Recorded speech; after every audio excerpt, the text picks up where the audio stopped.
नहमदुहु व नुसल्ली अला रसूलिहिल करीम अम्मा बाद अऊज़ु बिल्लाहि मिनश शैतानिर रजीम बिस्मिल्लाहिर रहमानिर रहीम। आज का मौजू है बवासीर पाइल्स।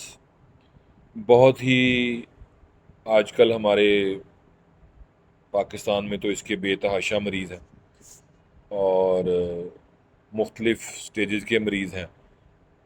और इसकी सबसे पहले तो हम वजूहात जानते हैं। इसकी सबसे बड़ी वजह कब्ज़ है।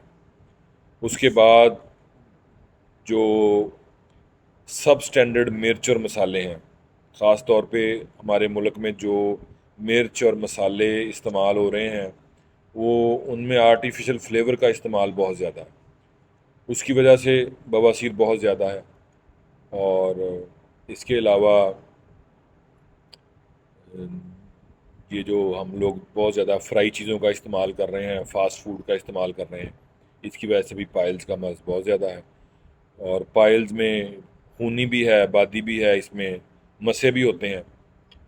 तो इसके लिए एक नुस्खा तो मैंने कब्ज़ के लिए पहले कब्ज़ वाले लेक्चर में बताया हुआ है। कब्ज़ के लिए वो इस्तेमाल हो सकता है जिसमें मैंने आपको बताया था कि जंग हड़ड़, सना मक्की, वो अगर 100 ग्राम है तो उसमें 200 ग्राम खस्ता जो खुरमानी के बीज हैं वो डालें।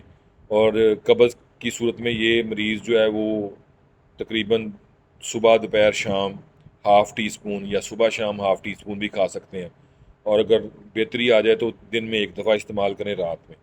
इसके अलावा एक मेडिसिन आती है, असारा है एक पौधे का, उसको कहते हैं रसौंत।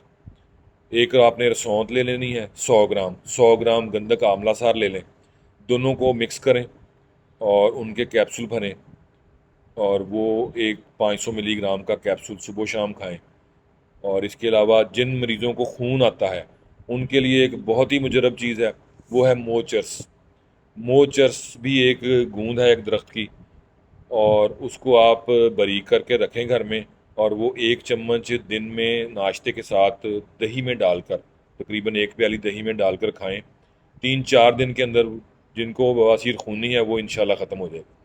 और एक बहुत ही अच्छी दवाई इसके लिए है, वो है चरायता, जो आम मिल जाता है हमारे किसी भी पंसार स्टोर से ले लें। चरायता उसको बारीक रख करें, कड़वा बहुत होता है, और इसको आप 500 मिलीग्राम के कैप्सूल में डाल के खाएं।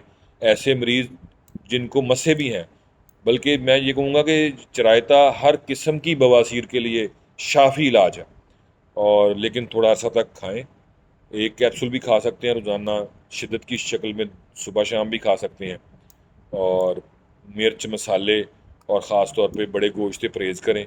ऐसी चीज़ें जिनकी वजह से आपको कब्ज़ हो रही है वो अपनी लाइफ से लेस करें। फ्रूट ज़रूर खाएं, इंशाल्लाह ताला शिफा होगी। मेरा और आपका अल्लाह हाफ़िज़।